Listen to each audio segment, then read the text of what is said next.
Esta es la tarde en el continente americano.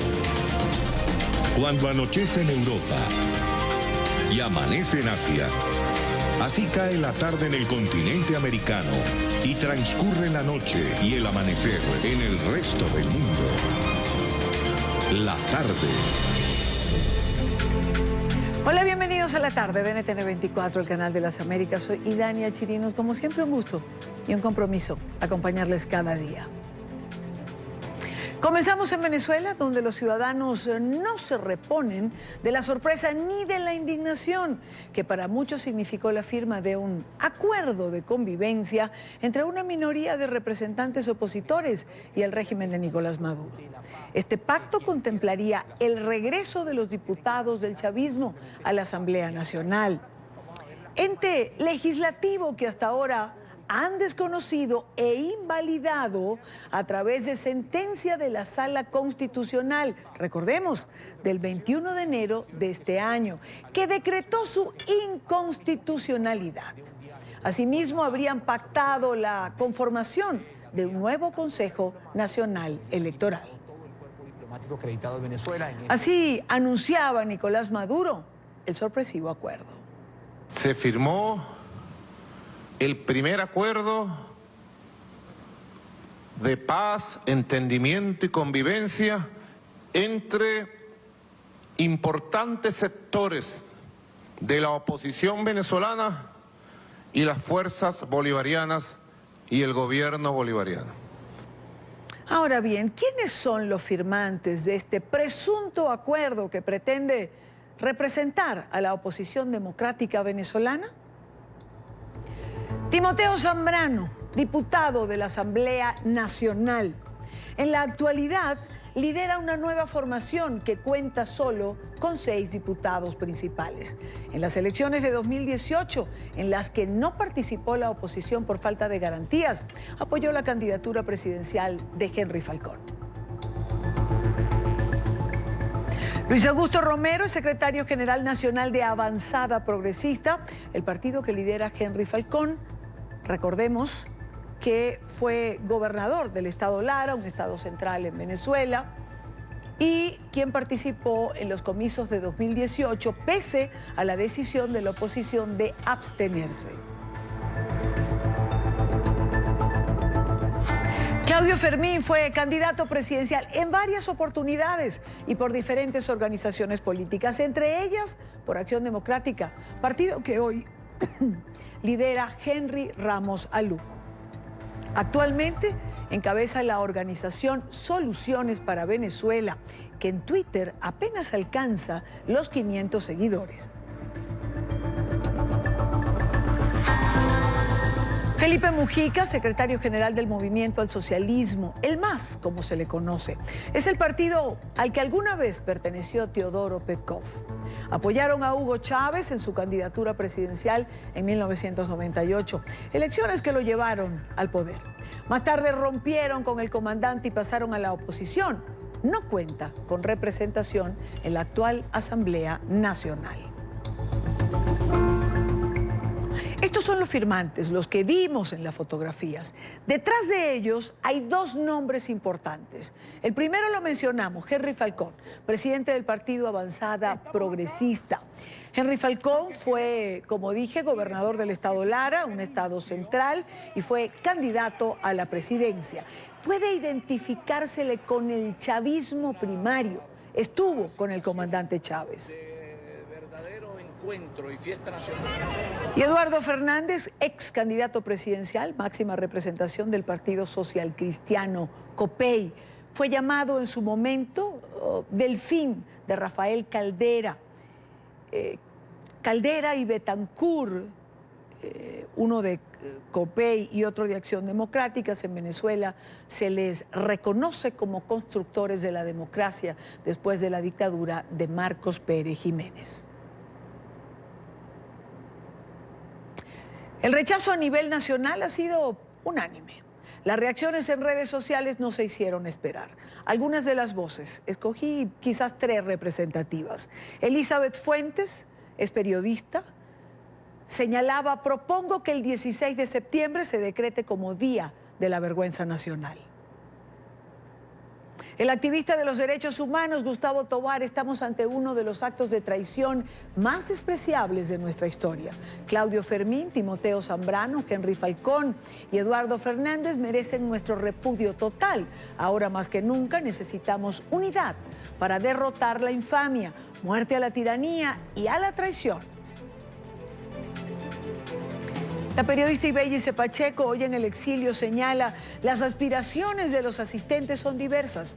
Fuentes cercanas al régimen protestan porque aspiran demasiado por el hecho de cohabitar con la dictadura y fingir que son opositores. El colmo es que otros insignificantes grupos están pidiendo cita, tarifa en moneda extranjera. ¿Y qué piensa la gente de la calle, el ciudadano de a pie? Esos son unos colaboracionistas del régimen que no nos representan a ninguno de los venezolanos en cuanto a eso, ¿me entiendes? Eso es una oposición acomodada a la manera del régimen, ¿me entiendes? Para que ellos puedan llegar a hacer lo que quieran hacer, ganar tiempo, ir a unas elecciones parlamentarias y todas las cosas. Igual siguen ilegítimos. No representa. El grueso de los partidos no está con estas cosas, ¿me entiendes? Entonces ahora sí van a reincorporar los diputados del PSV, ahora sí va a ser, entonces no tendrán desacato. Entonces, ¿quién entiende a quién? Que esos vienen desde hace tiempo coqueteando con el gobierno, pues, y ya está, y punto. No, a la comunidad internacional no la van a metérsela en el bolsillo. Ellos están muy conscientes de lo que sucede en Venezuela. Pareciera que esto es así porque la Unión Europea, por ejemplo, reiteró su apoyo a la Asamblea Nacional, la única institución democrática en Venezuela reconocida, presidida por Juan Guaidó. En un texto publicado en la página web del Servicio Europeo de Acción Exterior, el organismo informó que una solución política negociada es la única salida a la crisis en la nación sudamericana. Que el pueblo ha depositado. Para tener éxito y ser confiable es importante que cualquier proceso negociado tenga la representatividad política necesaria, el respaldo de la Asamblea Nacional, así como el claro objetivo político de llevar al país a unas elecciones presidenciales creíbles.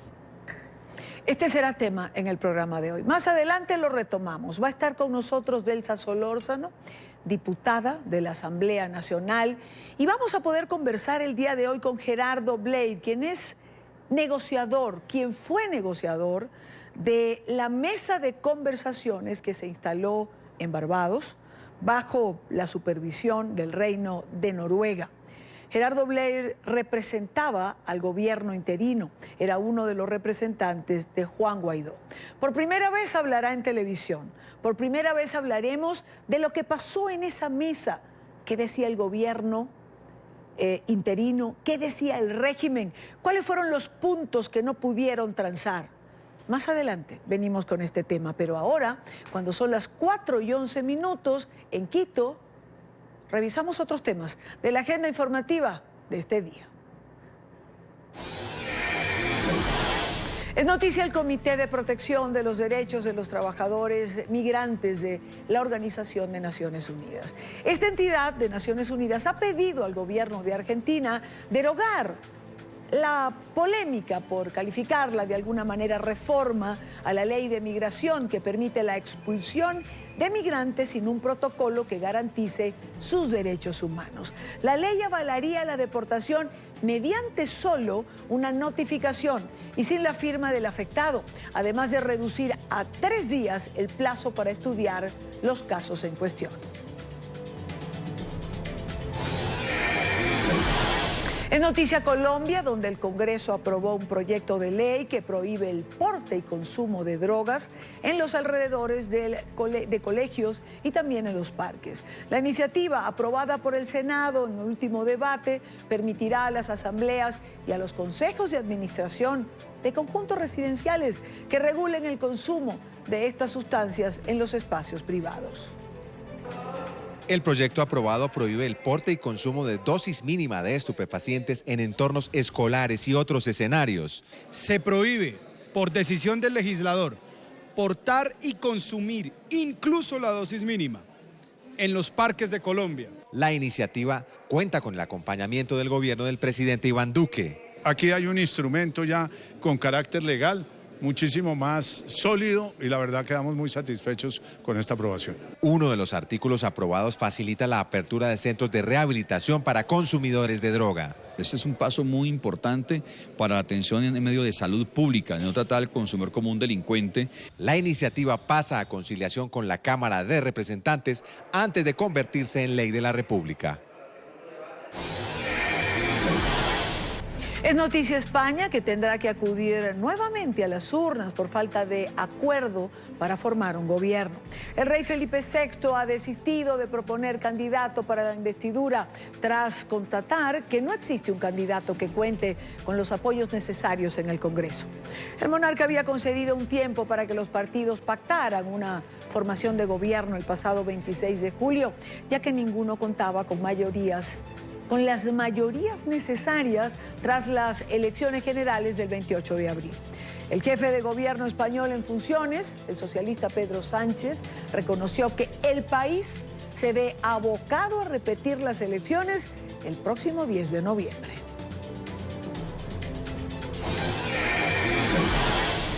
Es noticia la expresidenta chilena Michelle Bachelet, que rechazó las acusaciones en su contra sobre sus presuntos vínculos con la constructora brasileña OAS.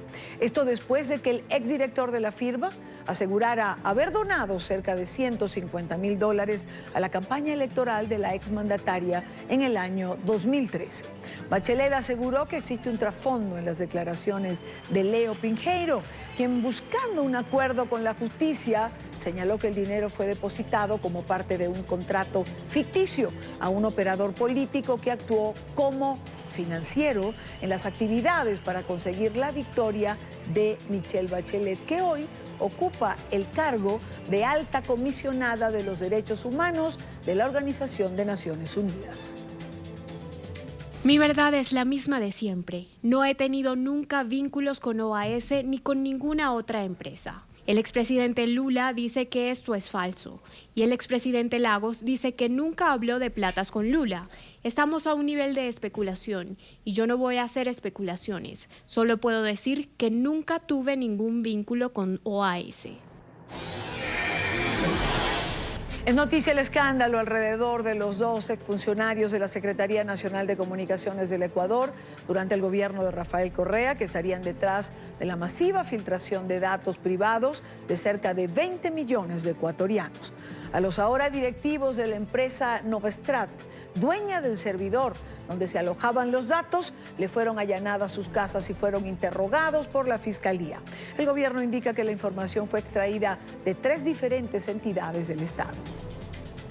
Avanzan las investigaciones por la masiva filtración de datos privados de cerca de 20 millones de ecuatorianos. La policía de Ecuador detuvo a 2 directivos de la empresa Novastrat, señalada de ser la propietaria del servidor donde estaba alojada la información. El gobierno del Ecuador recibió una alerta el 11 de septiembre sobre una posible vulneración de datos sensibles de ecuatorianos en un servidor privado externo ubicado en Miami. De forma inmediata, el gobierno del Ecuador, a través de Arcotel y Ecusert, aplicamos los protocolos necesarios para proteger la vulneración posible de los datos de los ecuatorianos. Los exfuncionarios fueron liberados en la madrugada de este martes, luego de ser interrogados por la Fiscalía. Durante las versiones se recabó información sobre las relaciones comerciales de la empresa y los procesos en sus negocios. Esta información servirá para profundizar las investigaciones, para lo cual Fiscalía continuará practicando diligencias. Según el gobierno, estas 2 personas están ligadas con el gobierno de Rafael Correa. Tenemos una empresa privada ecuatoriana que lastimosamente ha sustraído información posiblemente de 2 o 3 instituciones públicas que trabajaron en el régimen del gobierno anterior, funcionarios públicos del gobierno del economista Rafael Correa, quienes trabajaban en el Sistema de Información Nacional. Ante esta información, el expresidente se pronunció en su cuenta de Twitter. Otro futuro colaborador eficaz para demostrar que existía una organización criminal de robo de datos liderada por Correa. Ante la coyuntura, el gobierno de Lenín Moreno anunció que enviará a la Asamblea Nacional un proyecto de ley para proteger la información de los ecuatorianos. Es noticia Bolivia, donde se ha denunciado un caso de censura por parte del Tribunal Supremo Electoral. Según un grupo de periodistas y políticos de oposición, la autoridad electoral no permitió la difusión de los resultados de una encuesta presidencial, argumentando que dicho sondeo contaba con financiación internacional. Sin embargo, los denunciantes señalan que el Tribunal Electoral sí permitió la publicación de una encuesta realizada por el Centro Estratégico Latinoamericano de Geopolítica. Sondeo que da una amplia ventaja a favor del presidente y candidato Evo Morales en su aspiración a la reelección. Quiero saludar a Nancy Bacaflor. Ella es jefa de prensa de la agencia católica ANF y uno de los medios asociados a la iniciativa de organizar esta encuesta. Señora Nancy, bienvenida. Buena tarde para usted. Gracias por estar en NTN 24. Muchísimas gracias a NTN 24. Un placer. ¿Por qué? Es decir, ¿cuál es la razón por la que no se permite la publicación de esta encuesta? Entiendo, según hemos leído, que porque fue financiada desde el exterior. Bueno, lo que pasa, para precisar, es que efectivamente el Tribunal Supremo Electoral, mediante ley, tiene establecidos ciertos requisitos para las empresas, para las instituciones que van a realizar estudios de opinión durante los procesos electorales. Efectivamente, una de las observaciones y uno de los requisitos también es que no pueden ser financiados por misiones internacionales de observación electoral y organismos internacionales. La norma dice, utiliza esos dos términos, misiones de observación electoral y organismos internacionales. Efectivamente, el Tribunal Supremo Electoral, bajo este elemento, ha observado la encuesta que ha realizado la Universidad Pública de San Andrés de la Paz, que ha logrado conformar una gran plataforma ciudadana para hacer esta encuesta. Bajo ese argumento, el Tribunal Supremo Electoral ha señalado que está en duda el financiamiento de esta encuesta, por lo tanto, además de algunos otros elementos técnicos, desde nuestra lectura nada relevantes, que han puesto en todo caso en cuestión este tema que tiene que ver particularmente con el financiamiento internacional. Pero queremos decir nosotros desde Bolivia que no hay ninguna posibilidad de observar este tema porque todos los requisitos han sido cumplidos efectivamente al momento de nosotros presentarnos para realizar esta cobertura de encuesta.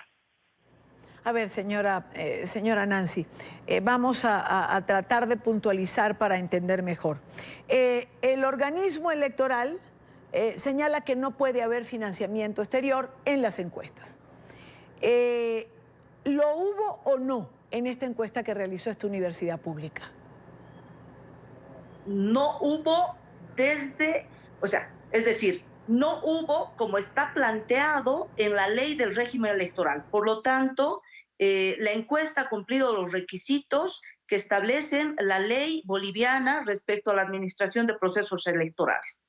Lo que sí ha existido, y en los próximos días las instituciones que son parte de esta plataforma van a mostrar, es que hay países que efectivamente han aportado en una canasta, pero que no representan a organismos internacionales como refiere la norma. Entiendo perfectamente. Una cosa es países que aportaron y otra organizaciones internacionales claramente definidas, eso lo entendemos. ¿Quién se encargó? Exactamente. ¿Quién se encargó, señora Nancy, de hacer la encuesta? Es decir, personal de la universidad, hubo un conglomerado de gente, ¿quién la hizo? En realidad esta plataforma está conformada y está liderizada por una de las entidades académicas como es la Universidad Mayor de San Andrés, más prestigiosas en el país. Ella es la representante, digamos, legal ante el Tribunal Supremo Electoral que tiene la autorización para hacer las encuestas. Usted sabe, y como en todas partes del mundo, las entidades académicas tienen todo el aval investigativo, académico para hacer este tipo de estudios. Además, parte de la plataforma es la Fundación Jubileo, que es una entidad, una organización que es experta en temas estadísticos, en estudios de esta naturaleza, y que han sido ambas instituciones que han llevado a cabo este proceso de levantamiento de información, de datos para realizar el estudio. Es una de las encuestas que ha tomado como muestra más de 14,000 pruebas, es decir, datos, en encuestas a nivel nacional.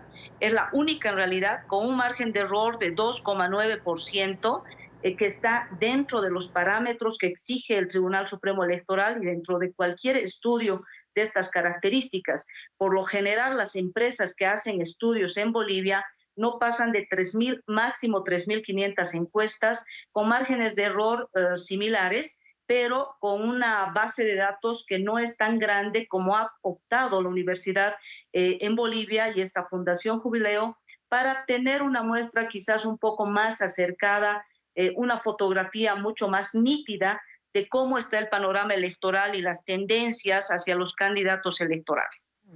Es decir, que esta encuesta es importante ir recalcando las cosas porque pues no se entiende esta decisión. Tanto la universidad como esta fundación son instituciones reconocidas por el trabajo que hacen y por el aporte técnico y académico que la respalda. ¿Es así? Así es. Exactamente. Tienen toda una trayectoria. En la plataforma han participado estudiantes universitarios en el levantamiento de información. Es un gran operativo que se ha realizado porque usted entenderá 14,000 encuestas en todo el territorio nacional, tanto en el área urbana y en el área rural, no es poco, es una muestra significativa en Bolivia. Y se lo ha hecho esto precisamente por una rigurosidad técnica e investigativa que está en manos de la universidad y que está en manos de esta fundación.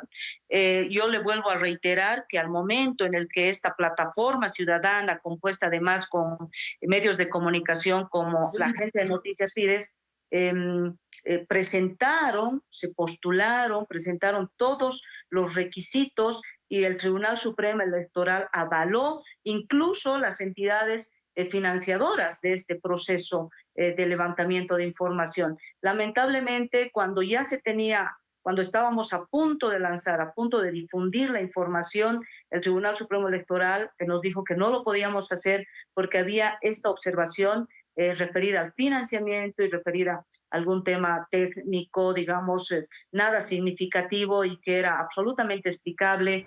Las entidades conformantes de esta plataforma ciudadana respondieron al Tribunal Electoral dándoles todos los argumentos, pero de todas maneras ellos emitieron un comunicado señalando que no podía ser difundida esta encuesta y bueno, pese a que salió en un canal universitario precisamente de la universidad y posteriormente en Agencia de Noticias Fides, de todas maneras el hecho se ha dado desde un punto de vista de censura. Señora Nancy, le pregunto, ¿cuál fue el resultado de esta encuesta a grosso modo? Es decir, hay quien señala que la diferencia que se dio entre los candidatos no era muy grande, aunque entiendo que daba igual como ganador por unos puntos al actual presidente Evo Morales. Y hay quien señala que esto, de alguna manera, es lo que se quería censurar. Bueno, en realidad eso es cierto, ¿no? Es decir, los resultados dan un margen del menos 10%, menos del 10%, 6% entre el candidato del Movimiento al Socialismo Evo Morales y el segundo favorito, digamos, en este caso el candidato Carlos Mesa de Comunidad Ciudadana. Con 6 puntos, de acuerdo a la legislación boliviana, estos candidatos irían a una segunda vuelta. Con este margen de porcentaje habría una segunda vuelta si es que en ese momento que se ha realizado la encuesta se iría a unas elecciones en Bolivia. Es un dato importante porque, les reitero, es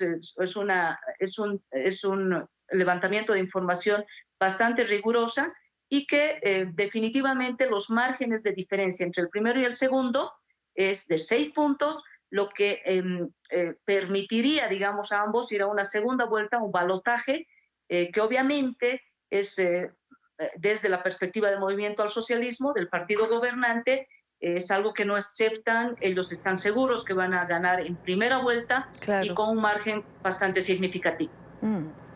Bueno, este es para muchos, pero quería repasar exactamente el aspecto técnico, el cómo se hizo la encuesta, en quién la respalda, para llegar finalmente a los resultados que parecen haber incomodado, molestado, por la razón que ya nos explica la señora Nancy Vaca Flor. Simplemente, con un 6% de diferencia, habría que ir a una segunda vuelta. Algo que el oficialismo no acepta, porque simplemente piensa que gana con amplia mayoría. Señora Nancy, le agradezco mucho por estar con nosotros en NTN 24. No, muchísimas gracias a usted, es un placer desde Bolivia. Muy buena tarde para usted. Es Bolivia y digamos, es el ambiente preelectoral. Recordemos que el plebiscito realizado para consultar si Evo Morales podía participar o no, lo ganó el no. Sin embargo, aduciendo violación a los derechos humanos de Morales, luego se dijo que podía participar, parece, cuantas veces quiera. Y eso no se entendió en su momento, como tampoco se ha entendido que se prohíba esta encuesta, porque hay financiamiento que viene del exterior. Primera pausa en la tarde de hoy. Recuerden seguir nuestras cuentas en Twitter. Se las dejo en pantalla, siempre con información en tiempo real, las cuentas del canal, y en mi cuenta personal leo sus comentarios. Al volver. Seguimos con la tarde. La economía mundial está amenazada tras los ataques del fin de semana contra las principales refinerías saudíes. Saludamos a Antonio de la Cruz. Él es especialista petrolero y presidente de Inter-American Trends. Señor de la Cruz, bienvenido. Buena tarde. Gracias por acompañarnos. Invitación.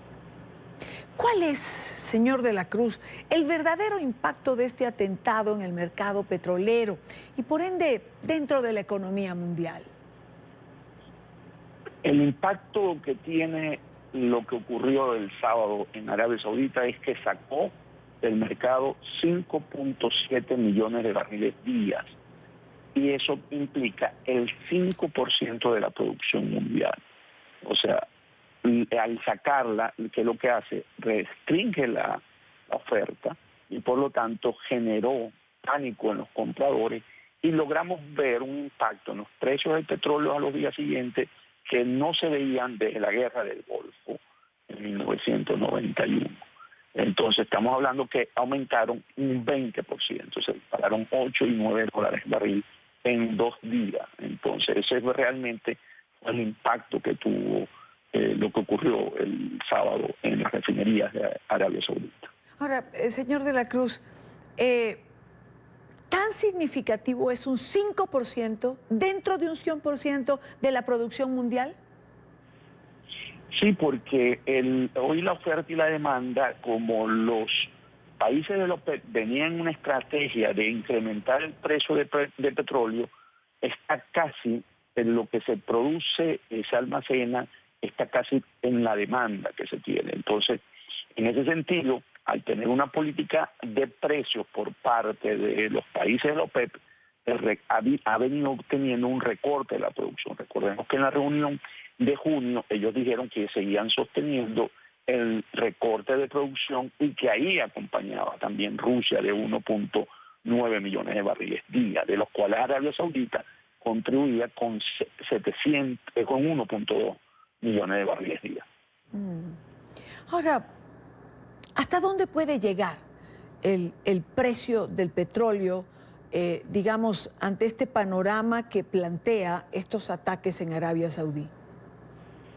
Ok, en ese sentido, la empresa estatal saudí, Saudi Aramco, tomó acciones muy rápidas porque sabía que eso traía consecuencias para el precio del barril de petróleo. Y ya hoy está anunciando que para finales de este mes estaría recuperando la capacidad total de su producción, que en el mes de agosto alcanzó 9,9 millones de barriles día. No solamente eso, sino que en una venganza contra Irán, porque definitivamente detrás de esto está Irán, dice que va a aumentar su producción más y va a llegar en noviembre a 11 millones. O sea que la política de precio en este momento va a estar en cuestionamiento si Arabia Saudita llega a producir 11 millones porque estaba en un techo de 9,9 millones de barriles. Quiere decir que va a inundar el mercado.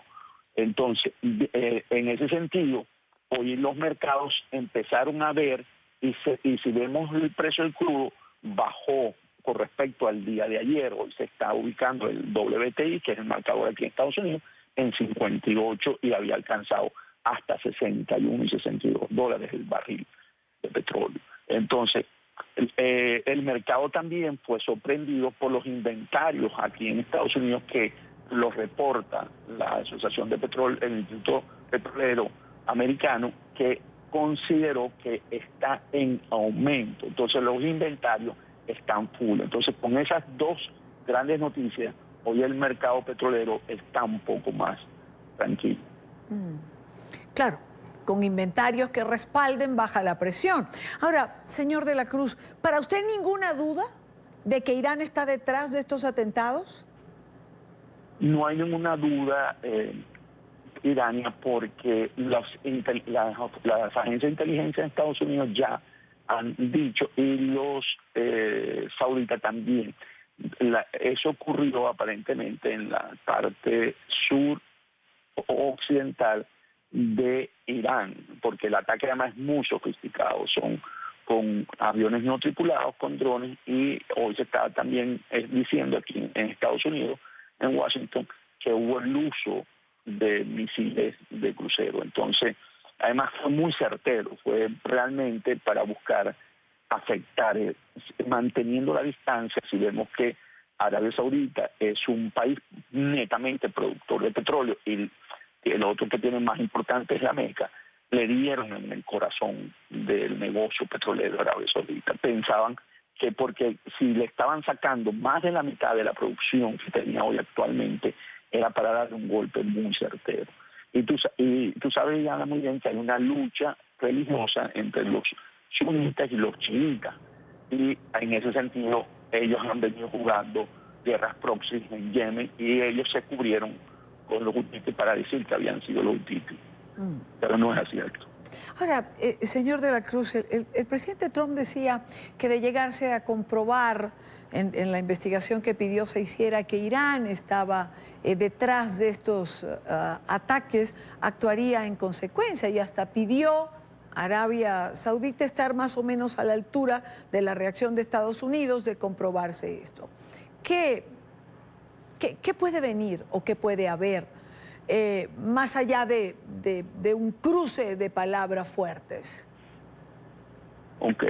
Tenemos que ver cómo se van a desarrollar los eventos, porque ¿qué ocurre? Hacer una guerra ahorita en el Golfo, ¿verdad?, entre Irán y Arabia Saudita, dispararía ahí sí los precios del petróleo a más de 120 dólares el barril. Entonces, lo que ha habido es mucha prudencia por parte de la administración del presidente Trump y del Reino Saudí de no hacer mucha halagaca con esto para no alimentar la parte guerrera, porque se puede entender que quien anda buscando esto son los iraníes, porque los iraníes hoy en día tienen unas sanciones, como tú conoces, por parte de la administración de Trump en cuanto a las exportaciones de crudo y le está afectando fuertemente ya dentro de la economía iraní. Entonces, lo que pareciera que fuera una jugada para poder crear un caos y así entonces salir también Arabia Saudita afectada y Estados Unidos, porque un aumento del precio de petróleo aumentaría el costo del galón de gasolina en Estados Unidos y eso afectaría y contribuiría a una recesión en la economía y afectaría al presidente Trump en su posibilidad de reelegirse. Evidentemente, ante un año electoral. Un último aspecto del que poco se ha hablado, y me gustaría hablarlo o conversarlo con usted, tiene que ver con, es tan fácil, es decir, es tan importante la producción petrolera en Arabia Saudí, pero pareciera tan fácil que unos drones ingresen al territorio y bombardeen las refinerías más importantes. Fíjate, Ilania, en ese sentido, ¿qué ocurre? Arabia Saudita tiene el mejor control operacional de las facilidades de producción de petróleo del mundo. Ellos desde la sala de control manejan todo el proceso, porque como hacer un gran desierto, ellos no pueden tener supervisión directa. Entonces ellos lograron construir una sala de control que parece la NASA, donde ellos ven cada pozo y cada válvula, cómo abre y cómo cierra. Por eso que el daño no fue mayor, porque ellos pudieron controlar el cierre, porque inmediatamente cuando te afecta la refinería, tú tienes que cerrar producción, si no vas a crear cuellos de botella y puede haber implosiones. Entonces, ¿qué hicieron? Ellos controlaron rápidamente, por eso lo pueden hacer con mucha facilidad, pero resulta que mostraron una gran debilidad en cuanto a ataques aéreos. Entonces, ellos van a tener que invertir mucho dinero para empezar a tener sistemas de detección de radar y sistemas de respuesta antiaérea que tienen los iraníes, porque recuerda que cuando el dron de los Estados Unidos se acercó pues estaba en ese momento en el Golfo y se acercó a las aguas territoriales de Irán, los iraníes lo tumbaron. O sea que los iraníes se han desarrollado para protegerse precisamente no de Arabia Saudita, sino de los ataques de Israel, que siempre los ha amenazado con atacarlos con cohetes, y también cuando la guerra con Irak, ellos sí desarrollaron un sistema antimisil y antidrón y están preparados. Arabia Saudita demuestra hoy que tiene que abocarse para poder proteger sus instalaciones de futuros ataques. Evidentemente que es así. Señor de la Cruz, le agradezco muchísimo su tiempo. Gracias por estos minutos. Muchas gracias, Ilan. Siempre un placer. Igual para nosotros tenerle. Y por ayudarnos a entender estos temas económicos que a ratos pueden resultar complicados para algunos. Son las 5:48 minutos costa este. La Bolsa de Nueva York abrió hoy en leve retroceso, antes del inicio de este miércoles de la reunión de la política monetaria de la Reserva Federal estadounidense. El Dow Jones baja a 0,28 y el Nasdaq a 0.6%. Wall Street cerró a la baja el lunes, derribada por el alza del petróleo luego de estos ataques del fin de semana contra grandes instalaciones petroleras de Arabia Saudita. El Dow Jones bajó 0,52% luego de 8 sesiones seguidas de ganancias y el Nasdaq se replegó a 0,28%. Son los efectos en la economía de lo que ha pasado en las refinerías, de las que hablábamos precisamente con el señor de la Cruz. Y en Estados Unidos, millones de personas son actualmente elegibles para convertirse en nuevos ciudadanos. Sin embargo, varios factores, entre ellos los costos, el idioma, hacen que esta decisión sea postergada. En la Semana de la Ciudadanía, funcionarios electos junto a líderes comunitarios han hecho un importante llamado para que estas personas obtengan los beneficios y eviten los riesgos. Paola Serna tiene la información en Miami. Paola.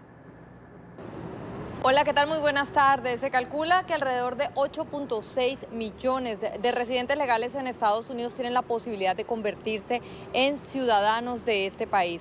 De esta cifra, cerca de 4.4 millones son hispanos. Sin embargo, son muchos los factores por los cuales las personas finalmente no toman la decisión de naturalizarse, y es por eso que autoridades locales se han unido con miembros de diversas organizaciones para tratar de brindar ayuda a todas las personas que necesitan tanto fondos como representación legal y puedan convertirse en nuevos ciudadanos. La gente no lo hace a veces por el miedo al inglés, pero algunas personas, si tienen una edad avanzada, pueden hacerlo en español. La gente no lo hace por los recursos, los $725, pero hay que entender que si la persona es de escasos recursos, puede calificar para un perdón parcial de esa cuota. Y si reciben cupones de alimento o alguna otra asistencia gubernamental, puede que no tengan que pagar absolutamente nada. Otra barrera es que uno tiene tantas cosas en la vida que hacer, pero esto es una prioridad. Hagámoslo por nuestra familia y por nuestro futuro. Los principales beneficios es que podemos votar aquí en Estados Unidos, podemos ser una voz en nuestra ciudad, en nuestra municipalidad y en este país para hacer cambios y mejorar nuestra comunidad. Otro es, vas a tener el pasaporte, vas a poder salir de este país y volver a regresar. Número 3, poder traer a tu hijo si es menor de edad y hacerlo automáticamente ciudadano. O un familiar también puedes hacer una petición. Y algo muy importante es que siendo estadounidense no te van a deportar. No pueden deportar a un estadounidense. Así que, por favor, hágase ciudadano. Otro es correr para candidato y para ser partícipe de la arena política acá en los Estados Unidos. El año pasado, casi 800,000 personas se hicieron ciudadanas, pero eso es un pequeño número comparado con el 9 millones de personas que lo deberían hacer. Los que están escuchando en la casa, que lo han pospuesto o que tienen algún temor, deben de aprovechar estas iniciativas para buscar ese apoyo. La participación de la comunidad inmigrante es esencial. No importa por quién voten, aunque ya sabemos cómo es el panorama, pero que voten para que nos hagamos sentir. El llamado es a que las personas que sean residentes permanentes se naturalicen lo antes posible, ya que este proceso está demorándose incluso un año y hasta más en ciudades como Houston y Nueva York, teniendo en cuenta que las elecciones presidenciales son el próximo año. También la invitación es a que lo hagan de forma inmediata y así puedan participar de la democracia estadounidense. La información desde Miami, soy Paola Serna para NTN 24.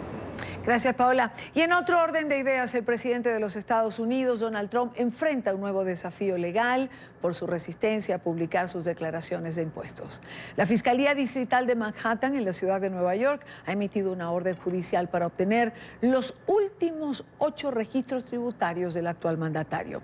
Las autoridades buscan establecer si el republicano cometió delitos durante la campaña que lo llevó a la Casa Blanca en el 2016. Alejandro Rincón tiene el reporte. Hola, feliz tarde de martes para todos. Fuentes cercanas a esta investigación dijeron primero al diario The New York Times que el objetivo de la Fiscalía Distrital de Manhattan es esclarecer las circunstancias alrededor de las cuales Michael Cohen, uno de los que fuera cercanos, o más bien muy cercanos al presidente Donald Trump, hizo una serie de pagos por un valor de $130,000 a la estrella de películas pornográficas Stormy Daniels, quien insiste que ha sostenido relaciones sexuales con el actual ocupante de la Casa Blanca. La Fiscalía Distrital de Manhattan pidió consecuentemente a la firma de contabilidad Mazars USA la entrega de los últimos 8 años de registros tributarios del presidente, dado que allí estaría contenida la información alrededor de esos pagos. Consideran las autoridades que ese pago para ocultar el testimonio de Stormy Daniels fue declarado irregularmente, lo que constituiría una violación al Código Penal del estado de Nueva York, dado que el tiempo cuando se produjo fue justo en medio de la campaña de 2016. Sí, las autoridades, de acuerdo con la información que hay disponible sobre este caso, buscan establecer si ese dinero se declaró como un gasto de campaña o uno personal. Buscamos el concepto de un experto en el Código Tributario de los Estados Unidos, quien en los siguientes términos les dice a ustedes finalmente cuál es el objetivo de esta investigación, el por qué es importante que se pidan los documentos que ha solicitado la Fiscalía Distrital de Manhattan. Si vamos a la ley dice de que si tú estás, si tú estás escondiendo y no estás declarando todo, es un fraude. Ahora, un fraude es un acto criminal y definitivamente está penado con cárcel. Hasta la fecha, el presidente Donald Trump ha mantenido que él nunca tuvo alguna relación directa con la actriz porno Stormy Daniels, así como ha negado reiteradamente que cometiese algún tipo de delito en sus declaraciones de impuestos. Ha insistido constantemente siempre que están bajo auditoría y por eso hasta ahora no los ha hecho públicos. De hecho, recuerden, es el único presidente en los últimos años de historia que no ha difundido la información contenida en esas declaraciones de impuestos, considerado como un ejercicio esencial de transparencia en la política aquí en los Estados Unidos. Entre tanto, NTN 24 de manera independiente contactó a la oficina de la Fiscalía Distrital de Manhattan, pero ellos declinaron hacer comentarios. Es todo lo que tenemos para ustedes por ahora. Continúen con más en la tarde.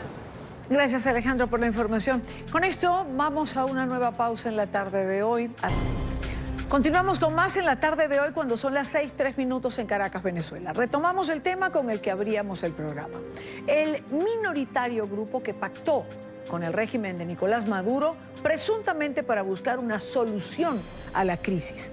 Estaría dispuesto a acudir al cuestionado Tribunal Supremo de Justicia para el nombramiento de un nuevo Consejo Nacional Electoral. Los autodenominados opositores moderados solo tienen la representación de 9 diputados en la Asamblea Nacional.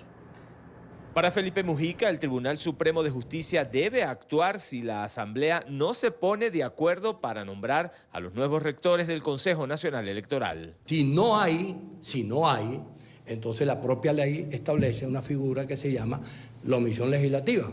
Y la omisión legislativa traslada la elección al Tribunal Supremo, como ha sido en los últimos tiempos. El grupo que pactó con el régimen de Maduro reconoce las elecciones presidenciales del 20 de mayo del año 2018, a pesar que han sido declaradas ilegales por más de 60 países y por la mayoría de los venezolanos. Nosotros participamos en las elecciones del 20 de mayo y reconocemos que esas elecciones se hicieron, independientemente de que no nos guste Maduro. Nosotros participamos en un proceso donde si hubiesen participado y hubiesen votado la mayoría de los venezolanos, hoy no sería Maduro presidente. Un montón de venezolanos, los millones de venezolanos, que creyeron que absteniendo se iban a resolver el problema. Para los venezolanos así es. Los ciudadanos no se sienten representados por este grupo de partidos minoritarios. Esos son unos colaboracionistas del régimen que no nos representan a ninguno de los venezolanos en cuanto a eso, ¿me entiendes? Eso es una oposición acomodada a la manera del régimen, ¿me entiendes? Para que ellos puedan llegar a hacer lo que quieran hacer, ganar tiempo, ir a unas elecciones parlamentarias y todas las cosas. Igual siguen ilegítimos. No representa. El grueso de los partidos no está con estas cosas, ¿me entiendes? Entonces ahora sí van a reincorporar los diputados del PSV, ahora sí va a ser, entonces no están de desacato. Entonces, ¿quién entiende a quién? Que esos vienen desde hace tiempo coqueteando con el gobierno, pues, y ya está, y punto. A la comunidad internacional no la van a metérsela en el bolsillo. Ellos están muy conscientes de lo que sucede en Venezuela. Insisten en que son acuerdos parciales que darán resultados inmediatos, como la liberación de algunos presos políticos y acabar con el presunto desacato de la Asamblea Nacional. Que la Asamblea Nacional salga del desacato. Por supuesto que debe salir del desacato. Esa es una de las tareas principales de la reincorporación del PSV a la Asamblea Nacional. Que la directiva de la Asamblea Nacional regrese a la Constitución y al Reglamento Interior de Debates y que regrese también el gobierno. Felipe Mujica reconoció que tiene amigos dentro del chavismo y que ha mantenido conversaciones con ellos desde hace mucho tiempo.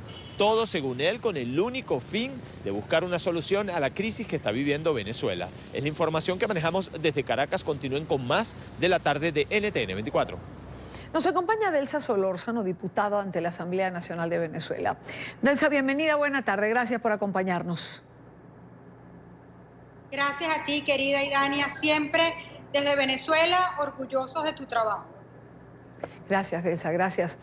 ¿A nombre de quién, o mejor, quién le dio autoridad a estas personas para negociar por la oposición o por el pueblo venezolano? Representan al propio régimen, esa es la realidad, Idania, y yo lo digo, como tú me conoces, sin empacho y sin ningún tipo de pudor con lo que estoy diciendo. Eso es un acuerdo entre el régimen firmado con el propio régimen, solo que ellos observaron cuando ocurrió lo que ocurrió en República Dominicana, que recordemos que Julio Borges, quien representaba a la oposición en ese momento, decidió no firmar ese bufo acuerdo y firmó Jorge Rodríguez él solo, él con él mismo. Ahora, para tener compañía, decidió llamar a otros representantes del propio régimen, pero esta vez con disfraz de ovejita. Felizmente, en Venezuela nadie se come ese cuento, pero además, felizmente, la comunidad internacional tampoco ha caído en esa trampa, de tal manera que no les duró el engaño, la marramucia, no les duró ni siquiera 24 horas. De todas maneras, diputada, aunque mucha gente esté clara, aunque igual los aliados internacionales sepan quién es quién, esto tiende a confundir, es decir, a crear ruido en el ambiente ya suficientemente complicado, el ambiente político en Venezuela. Sí, es así, pero, a ver, Idania, después de tantos años de lucha, donde el país entero ha visto quienes representamos, me incluyo, de verdad a la alternativa democrática, a la oposición, y después de haber notado por demás una particularidad que hay en esta ocasión, que es la presencia firme de la Asamblea Nacional como el único ente legítimo con el que cuenta hoy Venezuela. Y después de un hecho fáctico que es consecuencia de un hecho jurídico y constitucional, como es el hecho de que hoy tenemos un presidente legítimo en el país, a tenor de lo que establece el artículo 233 constitucional, y me refiero específicamente a Juan Guaidó, pues evidentemente no hay manera de que nadie pueda concebir la posibilidad de un acuerdo si no está de acuerdo Juan Guaidó y si no está de acuerdo la Asamblea Nacional. De tal manera que hemos visto un intento de burla a la población venezolana que no ha caído en ella y que además, Idania, yo quiero destacar que esto no es más que el reflejo del miedo que tiene la satrapía a un pueblo que se levantó y que dijo que no los va a soportar más y que definitivamente está dispuesto al cambio. Delsa, en caso de que los chavistas se reincorporen a la Asamblea Nacional, asamblea que han desconocido, que han invalidado incluso a través del Tribunal Supremo de Justicia, con sentencias o decretos que lo señalan como inconstitucional. ¿Cambiarían las fuerzas políticas? ¿Puede afectar esto la cotidianidad de la Asamblea de hoy? No, de hecho ellos supuestamente habían dicho que iban hoy, así que ya empezaron a incumplir el acuerdo que firmaron con ellos mismos, es decir, que no se respetan los acuerdos ni entre ellos. Imagínate tú, efectivamente esto no cambia para nada. Nosotros empezamos siendo 112 parlamentarios de la oposición, hoy somos 117, porque lo que ha ocurrido a lo largo de este tiempo es que varios parlamentarios del oficialismo han decidido venirse a las fuerzas de la oposición democrática venezolana. Así que hoy somos aún más de los que éramos cuando comenzamos, de tal manera que la correlación de fuerzas no cambia en lo más mínimo. Y por cierto, los parlamentarios de este grupo neooficialista son solamente 6. Es decir, ese montón de disque partidos que firmaron ese acuerdo entre el gobierno usurpador con el gobierno usurpador son solamente 6 diputados. De tal manera que no hay ningún cambio en la correlación de fuerzas parlamentarias hoy día. Es decir, ¿un sinsentido más del régimen de Maduro? Es un sinsentido del régimen que pretendía de alguna manera engañar yo no sé a quién, porque ni a la comunidad internacional, ni al pueblo venezolano, ni a la prensa, ni a nadie engañaron. Así que evidentemente ellos están buscando la manera de ganar tiempo y además con una cosa que a mí sí francamente me parece muy baja, que es la utilización de los nombres de presos políticos, de hombres y mujeres honestos que han entregado su libertad por Venezuela, y ellos pretenden, utilizando estos nombres, limpiar los nombres de estos sinvergüenzas, y lo digo con todas sus letras, que no han hecho más que pretender engañar a la población venezolana. Bueno, habrá que ver qué nombres usan o no, qué presos dejan en libertad o no, es algo que está por verse. Delsa, gracias por acompañarnos como siempre, gracias por tu tiempo. Igual, querida Idania, un abrazo. Son las 6:12. Como les decía al inicio del programa, está con nosotros Gerardo Bleier. Gerardo fue alcalde de uno de los municipios más importantes de Caracas, el municipio Baruta. En su momento fue el diputado más votado a la Asamblea Nacional. Y hasta hace poco representó al gobierno interino en la mesa de conversaciones que se instaló en la isla de Barbados. Gerardo, bienvenido. Gracias por estar con nosotros. Muy buenas tardes, Irania. Saludos a todos tus televidentes y tus seguidores. Gerardo, yo comenzaría preguntando por qué se decidió asistir a esa mesa de conversaciones. Y antes me gustaría un poco explicarle también a nuestra teleaudiencia que nos planteamos esta entrevista porque a raíz del anuncio que hiciera el gobierno interino de Venezuela de suspender definitivamente los diálogos en Barbados, muchos se plantearon en redes sociales que quienes fueron a esa mesa de conversación o negociación tenían que darle una explicación al país. Por eso nos planteamos conversar con Gerardo el día de hoy. ¿Por qué se aceptó asistir a esa mesa de conversaciones? Por muchas razones. En primer lugar, Irania, había una petición de muchísimos de nuestros aliados para que acudiéramos a esta negociación por facilitación e invitación del Reino de Noruega. El Reino de Noruega ha ganado en el mundo un respeto muy importante en toda la Unión Europea, en Latinoamérica, ante los Estados Unidos y Canadá. Ha ganado mucho respeto en procesos de negociación entre partes, negociaciones políticas, por supuesto. Algunas han resultado fructuosas y exitosas, otras no tanto, pero no depende tanto de la facilitación, pero se ha probado que sus métodos para los procesos de negociación son serios, son eficientes y si las partes acuden de buena fe a estos procesos, pues normalmente pueden lograr buenos acuerdos. Estábamos buscando un acuerdo integral para el país y nos solicitó el presidente Guaidó y los grupos parlamentarios que lo acompañan, los partidos políticos mayoritarios que hacen vida en la Asamblea Nacional, que exploráramos esta posibilidad en un inicio. Esta exploración nos llevó a concluir que podíamos definir una agenda bastante favorable para el cambio en Venezuela, y esa agenda fue finalmente a través de un proceso de pendulación, de negociación pendulada, como se llama técnicamente, cerrada con los representantes que nombró Maduro para estos efectos.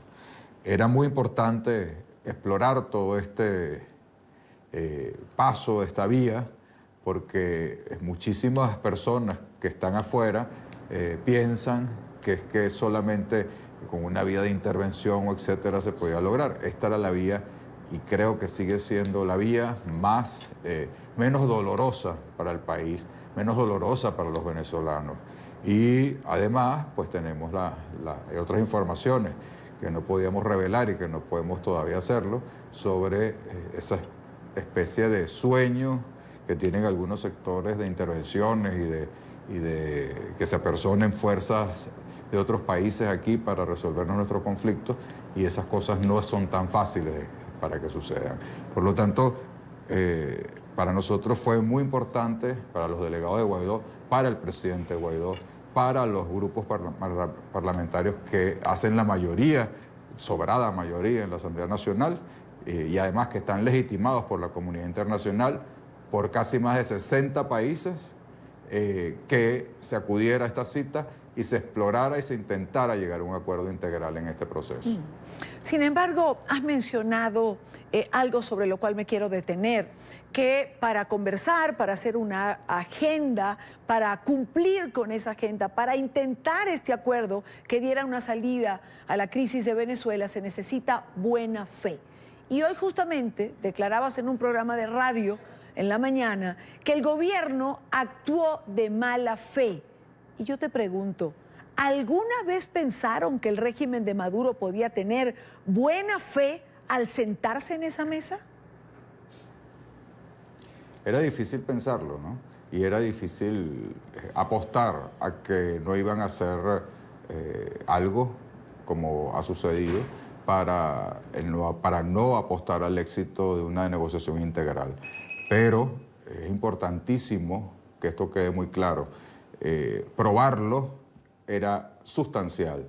Muy claro te puede quedar a ti, Irania, que eres venezolana, muy claro nos puede quedar a cualquiera de nosotros que somos venezolanos y hemos vivido 20 años en esto. Pero no todo el mundo que nos apoya, que son nuestros aliados, que han emitido sanciones en la Unión Europea personales a muchos de los dirigentes del madurismo, estaban convencidos de que esto era así y había que demostrarlo de alguna manera. Pero nuestra intención no fue esa. Nuestra intención fue ir llevando el proceso a una agenda integral para llegar a un acuerdo integral que comprendiera una elección presidencial, jamás parlamentaria, presidencial con todas las garantías. Y esas garantías engloban, Irania, no solamente las condiciones electorales, o que tú, por ejemplo, que estás fuera de Venezuela puedas votar en todas esas condiciones electorales, y los millones de venezolanos que muchos están en condiciones de legalidad, pero muchos otros, la mayoría, no tiene condición de legalidad en el país donde reside y tiene derecho a votar en ese proceso. Pero no solamente las condiciones electorales propias, de observación internacional seria, de registro electoral para todos los venezolanos en el exterior, revisión del registro electoral, todas las auditorías, todas las condiciones que normalmente conocemos para que un proceso electoral pueda ser transparente, justo, válido para todos los venezolanos, sino que además, para que pueda ser justo y limpio, tiene que haber un reequilibrio de los poderes públicos en Venezuela, para que no suceda que se vuelva a desconocer la soberanía nacional, la soberanía popular, la soberanía del pueblo venezolano, que cuando la ejerció en el 2015 para la Asamblea Nacional, pues comenzaron todos los poderes públicos a complotarse para impedir el ejercicio de la soberanía popular. Y así fue como anularon a la Asamblea Nacional, la inhabilitaron en todos sus actos, así fue como luego nació un parlamento paralelo llamado constituyente, violando la propia Constitución, y así ha sido avalado por los poderes públicos, y por lo tanto ir a un proceso necesitaba ese reacomodo, esa, digamos, paridad, ese reequilibrio de poderes públicos para ir con poderes independientes. Y un tercer elemento: en una negociación no se cumplen los mantras. Es muy difícil lograr un mantra, tienes que ceder. Y tienes que ceder en algunas cosas. Pues ¿en qué cedimos nosotros? Propusimos, en nombre del presidente Guaidó, con un sacrificio enorme para el presidente Guaidó, que está reconocido por casi 60 países del mundo. Y no son cualquier país por allí, son los países más importantes de las democracias del mundo, los países más poderosos y los países que llevan en la economía el 75-80% de la economía mundial. Estos países, reconocieron a Guaidó y reconocieron a la legitimidad de la Asamblea Nacional todo el tiempo y nos han acompañado en todo esto. Y aún así, Guaidó se desprende de su condición y ofrece desprenderse de su condición de presidente encargado si Maduro se desprende de la presidencia de la República usurpada. Y entonces allí logramos crear una fórmula que propusimos para tener un Consejo de Gobierno que sea equilibrado y que maneje el Ejecutivo Nacional desde el momento en que se produzca la ejecución del acuerdo, se nombre el nuevo CNE, se convoca elecciones y 6 meses antes o 8 antes del proceso electoral, los dos entregaban sus cargos, que era la fórmula más equilibrada que podíamos lograr para buscarle una salida pacífica, democrática y de largo aliento al país, para que los venezolanos nos expresáramos con absoluta libertad. Todo esto ya estaba sobre la mesa, todo esto estaba ya listo, y el gobierno decidió levantarse de la mesa. Y es interesante esto, Irania, primera vez desde los diálogos de la Coordinadora Democrática, cuando Chávez, desde cualquier otro de los procesos que han pasado, primera vez que el chavismo o el madurismo se levanta de una mesa y decide no regresar. Por algo sería. No sería que estaban tan bien en ese proceso de negociación ni tan cómodos. Ellos pretendían una negociación eterna, larga, donde no pudiésemos llegar a acuerdos, donde se llegaran a acuerditos parciales, a pequeños acuerdos para decir que hay algunos avances y logros, y nosotros, respetando además las reglas que suscribimos desde el principio, pero además con la absoluta convicción de que o había un acuerdo integral o no había acuerdo. Y el acuerdo integral tenía que incluir todos estos puntos que te estoy diciendo y muchos otros que son quizá de segunda importancia, pero digamos que los más importantes son estos que ha revelado el presidente Guaidó. Ahora, Gerardo, ¿qué era innegociable para ustedes? Es decir, para el gobierno interino. ¿Cuál era la condición sine qua non?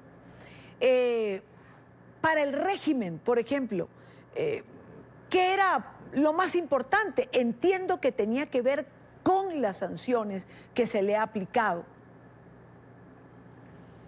Bueno, innegociable para nosotros era que no hubiese un proceso que se pudiese garantizar como justo e independiente y transparente. Y para eso necesitábamos todos estos puntos que te dije. Un gobierno de transición que estuviese encabezado por este ente que te he dicho, y luego también toda la reinstitucionalización del país, el equilibrio de los poderes y todas las condiciones electorales. Eso es innegociable. Ahora, ¿cuál era el punto que llevó a la agenda el gobierno? Sanciones. La gran preocupación de Maduro y de su régimen todo el tiempo fue sanciones. De una manera u otra nos los metían todo el tiempo en la agenda. Lucharon para que estuviera en la agenda previamente acordada en la primera etapa de pendulación de agenda. Y ahí estaba, y lo aceptamos, discutirlo. Pero siempre le hicimos esta aclaratoria. Las sanciones no las pone Guaidó, las sanciones no las pone la Asamblea Nacional. Las sanciones pertenecen y son de los Estados Unidos, en el caso de las americanas, del Canadá, en el caso de las canadienses, y de la Unión Europea, en el caso de las europeas. Ellos, yo creo que se comen su propio cuento al establecer que las sanciones son las culpables de todos los desastres venezolanos. Y se les olvida que han tenido 20 años gobernando y a veces se los recordábamos, con los ingresos más grandes que haya tenido nuestra patria en toda nuestra historia. En toda nuestra historia republicana, jamás Venezuela tuvo tanto dinero. Y se lo robaron, lo votaron, lo administraron, el populismo, esa izquierda barata populista que practicaron, acabó con las riquezas del país, acabó con los servicios públicos, acabó con el campo, acabó con la industria, acabó con las fuentes de empleo, acabó con todo. Y además enriqueció a su cúpula. Están todos ricos y el pueblo pobre. Ese sufrimiento, esa crisis, no la crearon las sanciones. Ahora, las sanciones son de los Estados Unidos, las sectoriales. Las sanciones son de Europa, las sanciones son del Canadá. Nosotros pues, tenemos algunas fórmulas y algunos ejemplos en cómo se ha venido en algunos países como Sudán, donde hubo sanciones y después hubo un acuerdo aceptable, democrático para todas las partes, pudieron levantarse sanciones o pudieron darse licencias o pudieron hacerse pues, levantamientos parciales de sanciones hasta que los países van regresando a la democracia, porque se les olvida el origen de las sanciones. Es el abuso de poder, es la violación de derechos humanos, es la utilización del sistema financiero de otro país para lavar dinero proveniente de la corrupción y enriquecimiento de bolsillos personales y utilizando bancos y sistemas financieros de otros países. Y yo se los decía en una discusión, porque ellos atan el tema de las sanciones a la soberanía nacional, y eso no es cierto. El gobierno de los Estados Unidos, del presidente Trump, está en el ejercicio soberano de decidir quién puede usar el sistema financiero norteamericano y quién no. Ahora, si eso tiene esa repercusión internacional porque es el sistema financiero más importante del mundo, claro, eso no es culpa de ellos. Aquí Maduro podría decir, bueno, no me abren cuenta aquí las empresas norteamericanas en ningún banco venezolano, no abren cuenta hasta el Banco Central dicta una orden y prohíbe a la banca privada y pública abrirle cuenta a los gringos, etcétera, en las bancas venezolanas. El problema es que eso no tiene ninguna repercusión. Pero el acto soberano sería ese. Bueno, el acto soberano que hizo Trump es de su soberanía nacional, protegiendo su sistema financiero para que no se use el sistema financiero para lavado de dinero proveniente de hechos ilícitos como la corrupción. Ahora, Gerardo, ¿ganó tiempo el régimen mientras se conversaba en esa mesa y por otro lado se cocinaba ese presunto pacto o acuerdo con este grupo que no sabemos exactamente a quién representa? Yo no te puedo contestar esa pregunta de si ganó tiempo sin entrar a analizar qué hubiese pasado en este tiempo. ¿Qué es lo que estaban esperando que pasara en este tiempo que no pasó mientras estábamos en Oslo y en Barbados negociando?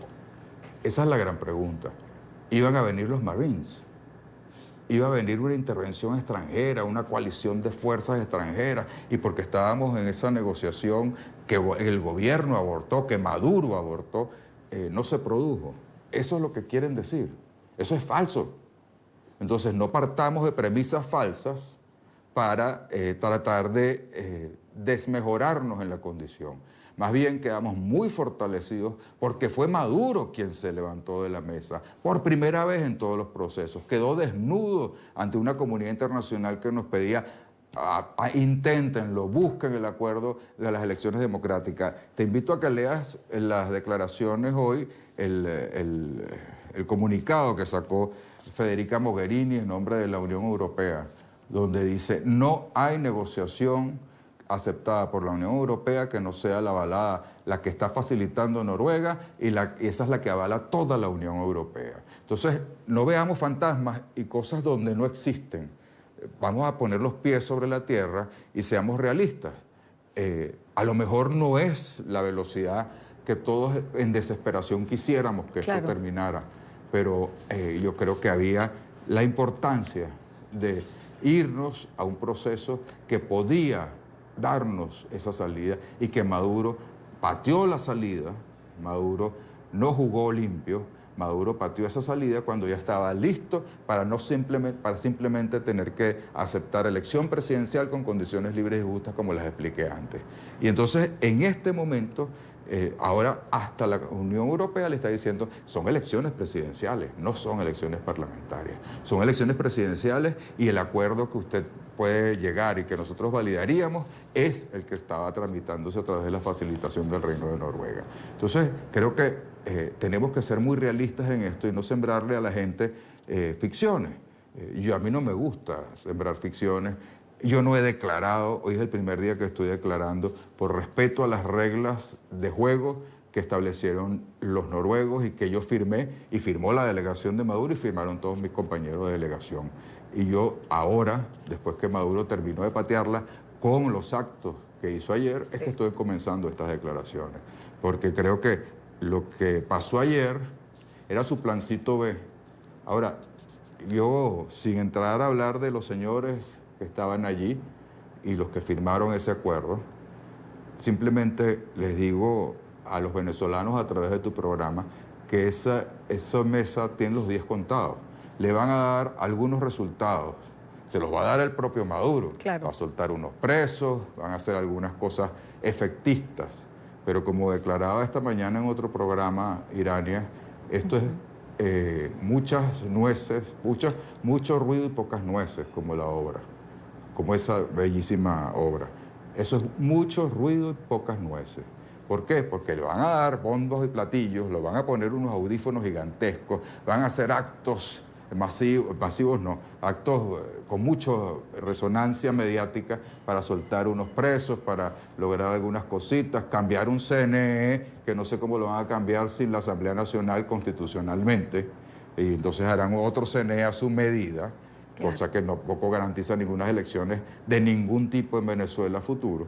Pero lo verdadero es que ninguno de los que está allí tiene poder de negociación real para poder lograr lo que Venezuela necesita, que es un acuerdo integral que nos saque de este desastre. Es que ni siquiera tienen poder de ir a hablar a los Estados Unidos, o de ir a hablar a Europa, o de ir a hablar a Canadá, que tienen sanciones, para negociar o tratar de buscar que esas sanciones sean disminuidas cuando se logre un acuerdo y se llegue a un proceso electoral presidencial.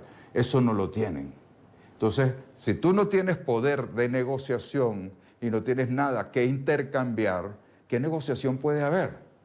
Lo que hay es una mesa en la cual dialogan y hablarán mucho, y el gobierno de Maduro, el régimen de Maduro, disculpen, es el que les dará efectivamente algunas cosas, pero eso no puede solucionar la gran crisis de este país. No le puede solucionar la crisis a la cantidad de migrantes que tenemos en el exterior. No le puede solucionar la crisis a los millones de venezolanos que estamos aquí y a los millones que están pasando hambre, o a los millones que están en la calle sin comer. Yo llegaba ayer de un viaje y no puedo delatar a los funcionarios, pero se me acercaron unos policías nacionales en el aeropuerto y me decían, y me dijeron alcalde, y yo le dije, yo no soy alcalde, hermano, ya yo dejé de ser alcalde hace 2 años. El que se queda enamorado de un puesto, entonces no es más nada que ese puesto y por eso no se quiere ir, es amor al poder por el poder. Entonces el muchacho, uno de los muchachos se me quedó viendo así y me dice, ojalá en Miraflores lo oyeran y pensaran como usted.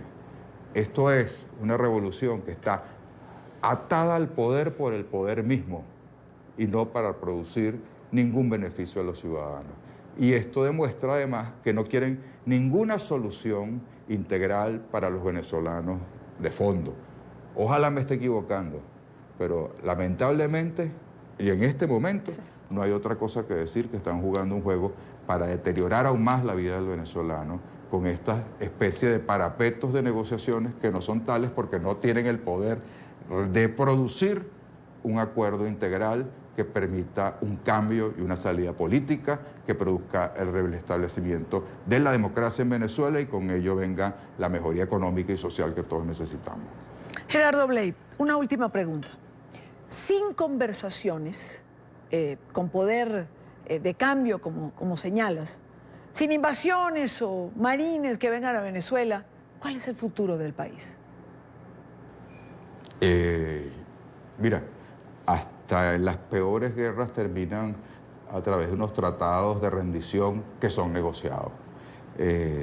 Yo creo que vamos a tiempos peores, lamentablemente.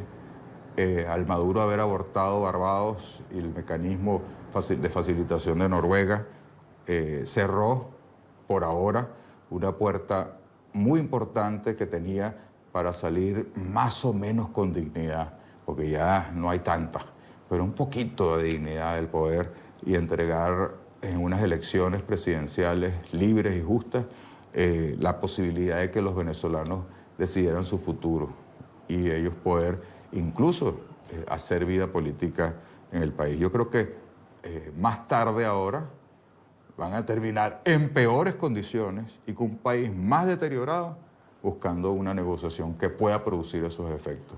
No sé si va a ser con el Reino de Noruega de facilitador o con otras instancias. La que están creando no lo puede ejercer, porque aquí el único reconocido por las democracias del mundo y el que tiene la fuerza parlamentaria y además el que tiene el poder del pueblo se llama Juan Guaidó. Y es con él con quien se debe negociar o con sus representantes o no hay negociación viable.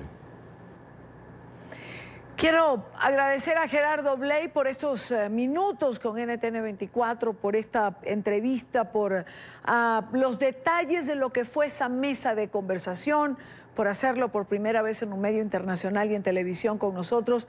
Gracias, Gerardo. Muchísimas gracias a ti, Irania, y un gran saludo a todos los venezolanos que a través de tu señal nos ven en esta diáspora del mundo. Los queremos mucho y los queremos de vuelta. Gracias, Gerardo. Un abrazo. Pausa en la tarde, no sin antes invitarlo a que se suscriban a nuestro canal en YouTube.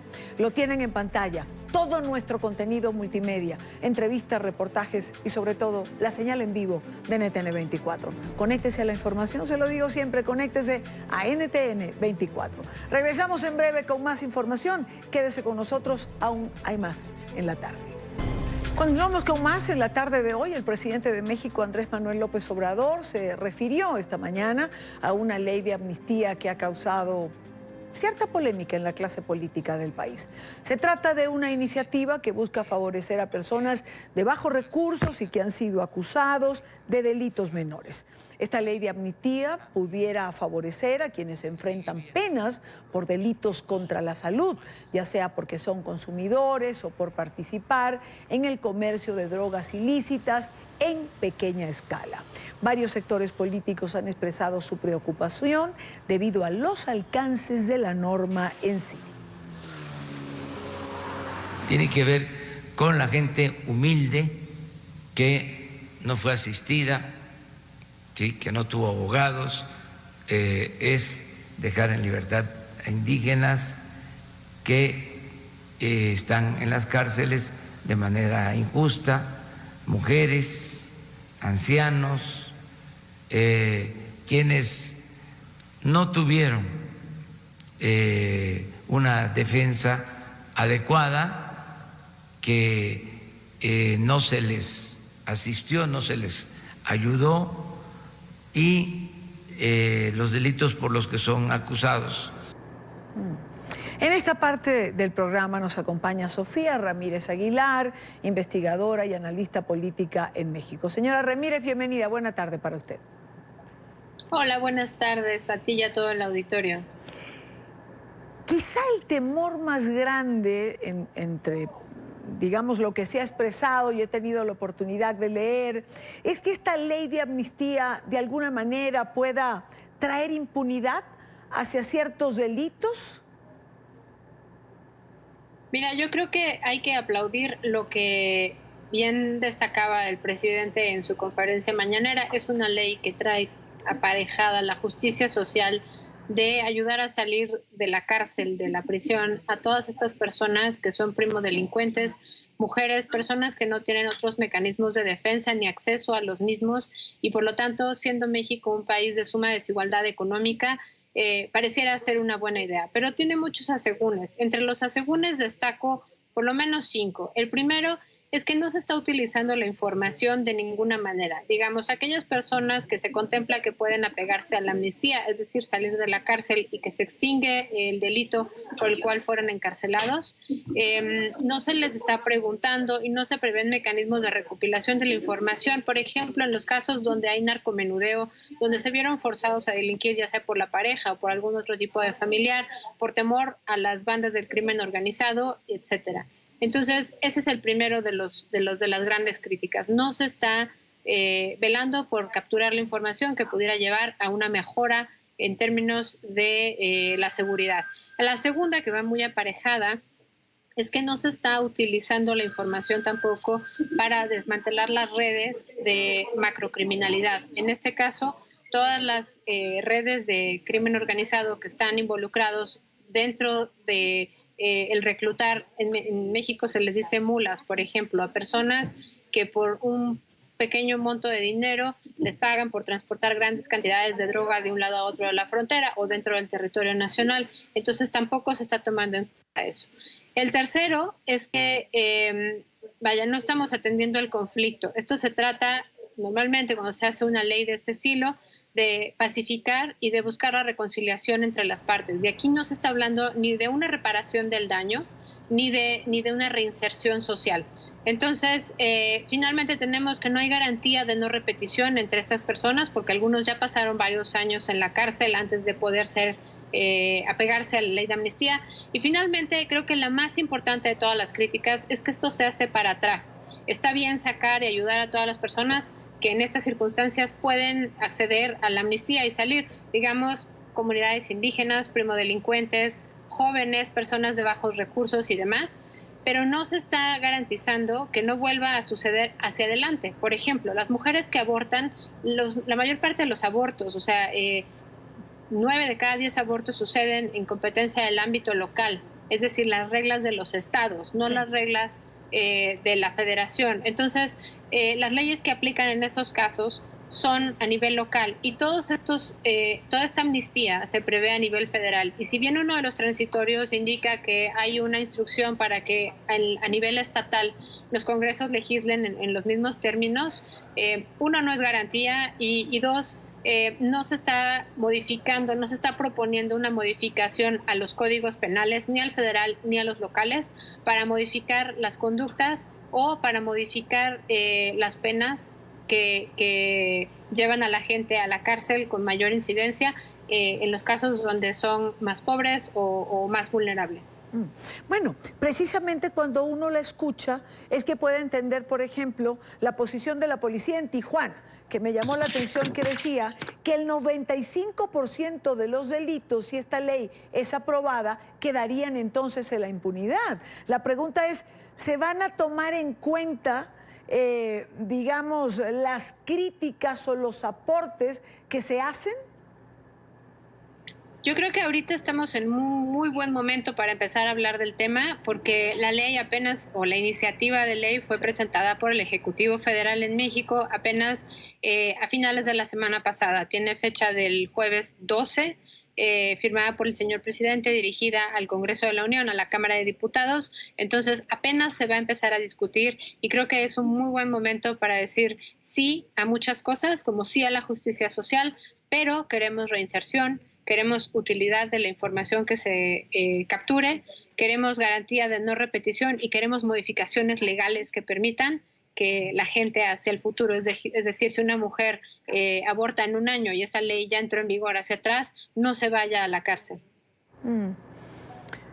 Bueno, como usted señala, estamos en el momento de hacer todos los aportes para. Sin embargo, pareciera que la oposición no está muy de acuerdo con la ley que está planteando el presidente López Obrador, con esa ley de amnistía. Yo creo que la oposición hace bien en oponerse cuando la ley no es óptima. Creo que habría que utilizar el momento para que esta misma oposición haga propuestas concretas, más que bloquear simplemente la ley, se hagan estos complementos, como le digo, de reinserción social, donde las personas que salen de la cárcel ahora sí puedan reincorporarse a su vida, donde haya cambios legales a nivel local y donde pensemos en un proceso de paz y reconciliación en un México con tanta violencia de crimen organizado y que eso implica no quedarse en perdonar a los narcomenudistas hacia atrás, sino hacer una estrategia de prevención hacia adelante y de no penalización y no criminalización de las personas y de la sociedad en su conjunto, que esto va muy en contra de lo que había aprobado el Congreso de la Unión hace unos meses, donde se hizo una reforma al artículo 19 constitucional de México, por el cual se amplía el catálogo de delitos que ameritan prisión preventiva oficiosa, que quiere decir que una vez que se te acusa, te pueden meter a la cárcel y tienes que llevar tu proceso dentro de la cárcel, no en libertad, a pesar de no habérsete probado la culpabilidad. Al ampliarse ese catálogo, que incluye cierto tipo de robos, que incluye lavado de dinero, corrupción, delitos electorales, muchos de los cuales caen además bajo los mismos supuestos, donde por unos pocos pesos la gente accede a cometerlos en nombre de una red mucho más amplia o de agentes mucho más poderosos. Entonces, creo que la oposición hace bien en este momento en levantar la voz, pero no debemos quedarnos en levantar la voz. Creo que todos los actores tienen una responsabilidad en ello y también habría que remitirse a la Ley Nacional de Ejecución de Sentencias que aprobaron todos los partidos hace relativamente poco y que en ella ya se prevé que muchos de los delitos, digamos, de primodelincuencia y cuando son por montos pequeños, se pueden apegar a ella y pueden salir en libertad. Entonces, creo que el llamado a la oposición sería también a la congruencia y a no quedarse simplemente en el discurso de somos oposición a todas las ideas de lo que vengan. Hay que tomar lo bueno, hay que tomar las propuestas y engrandecer el mecanismo. Claro, aportar y complementarla. Señora Ramírez, muchísimas gracias por estar con nosotros estos minutos. Con mucho gusto, hasta luego. Buena tarde para usted. Rápidamente vamos a la pausa. Llegamos al final en la tarde de hoy. Recuerde seguir nuestras cuentas en Twitter, en Instagram, nuestro canal en YouTube, nuestra página web. Todas son plataformas para encontrarnos y son plataformas que le permite a usted estar informado a través de NTN 24. Buena tarde para todos. Les espero mañana a la misma hora para compartir, debatir, analizar la agenda informativa de este día.